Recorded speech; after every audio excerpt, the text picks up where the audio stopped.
In 1603, Queen Elizabeth III, a living legend, died childless. England held its breath. Who would succeed the Tudor throne? The answer was a supreme historical irony. The heir was James Charles Stuart King James VI of Scotland, the only son of Mary Queen of Scots. Pause to consider that. The man about to rule England was the son of the Queen Elizabeth had ordered beheaded. The shadow of his executed mother would now wear the crown of her enemy. This is not a tale of conquest.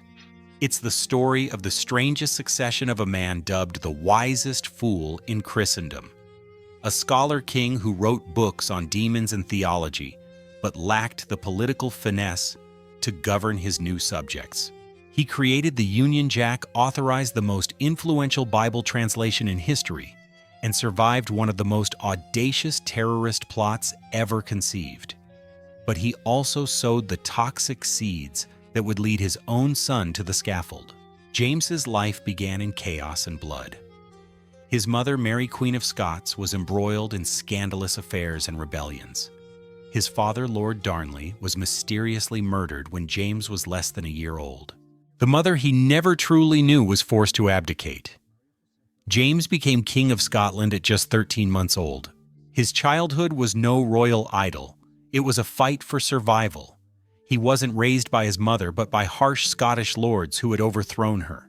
He was a king in an iron cage, a pawn in a brutal game of feuding factions. Kidnapped, manipulated, and constantly fearing assassination, those early years shaped him fiercely intelligent, paranoid, and perpetually craving the love and stability he never had. Throughout his reign in Scotland, James harbored one dream, one ultimate goal: the English throne. He was Elizabeth's closest heir. He wrote letters negotiated and even turned a blind eye to his mother's execution to avoid offending Elizabeth and secure his claim. Then in 1603, the dream came true. A messenger rode day and night from London to Scotland with the news the Queen was dead. He was King of England. James's journey from Edinburgh to London was more than a trip, it was a procession to the Promised Land. He left a relatively poor, rugged kingdom for one of Europe's wealthiest and most powerful. He had made it. The son of Mary Queen of Scots had triumphed. But when James arrived in England, both he and the English court were in for a shock. They were used to Queen Elizabeth, a meticulously crafted icon, majestic, formal, and distant. James was the opposite. He spoke English with a thick, barely intelligible Scottish accent. He dressed sloppily often, letting his tongue hang out uncontrollably. He disliked crowds and bristled at the public's warm welcome. He was also recklessly generous, showering titles and wealth on his Scottish favorites, sparking resentment among English nobles. Elizabeth ruled through image and mystique. James ruled through books and debates. The English court, accustomed to grandeur, found itself with a loquacious, awkwardly intimate, and somewhat eccentric king. The contrast could not have been starker. James's biggest problem was his political philosophy. He was an ardent believer in the divine right of kings.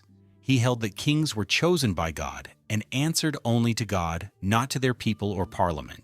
Meanwhile, England's parliament had a long tradition of controlling the king's budget and participating in governance.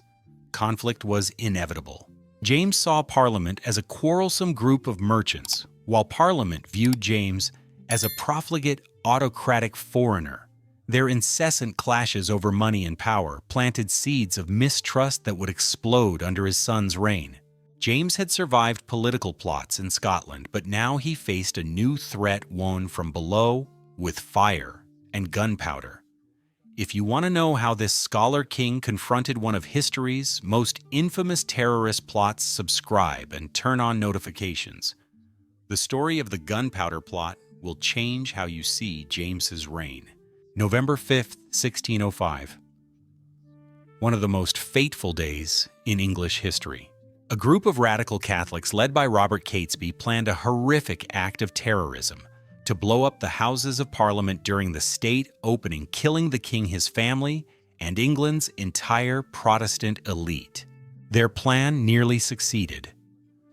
36 barrels of gunpowder were hidden in a cellar beneath the House of Lords. but an anonymous letter sent to a Catholic lord warning him to avoid the ceremony exposed the plot. They found Guy Fawkes guarding the gunpowder ready to light the fuse.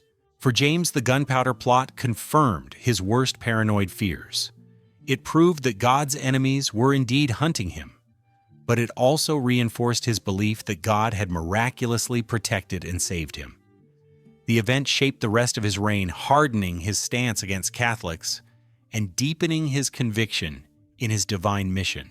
James may have been clumsy in politics, but he was a true intellectual.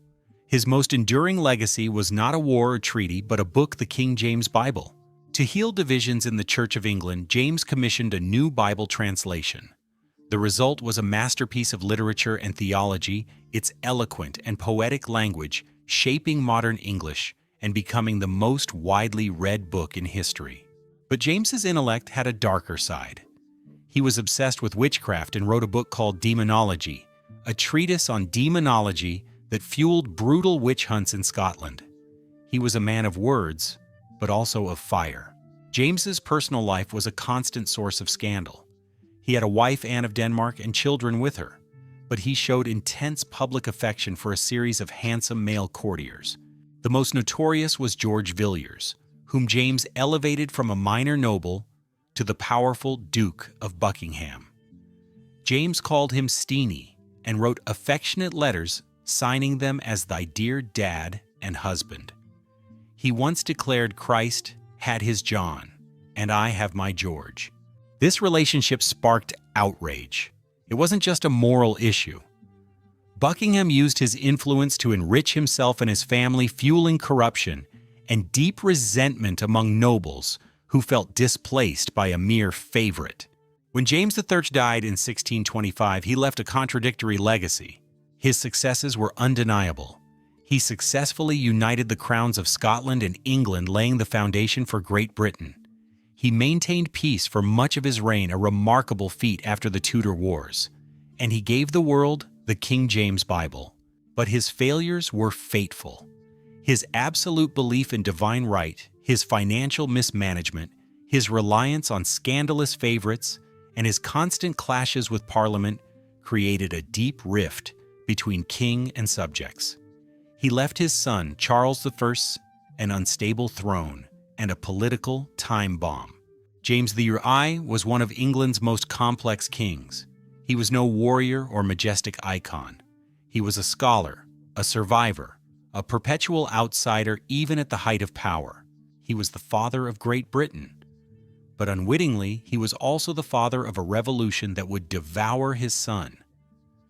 He spent his life escaping the shadow of family tragedies, only to create a greater tragedy for the next generation. He united two nations, but divided king and people. That was the paradox of the wisest fool in Christendom.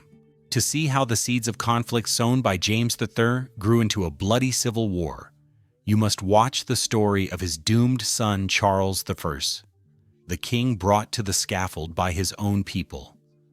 Subscribe to explore one of the most tragic and seismic chapters in English history, when a nation decided to try and execute its own king.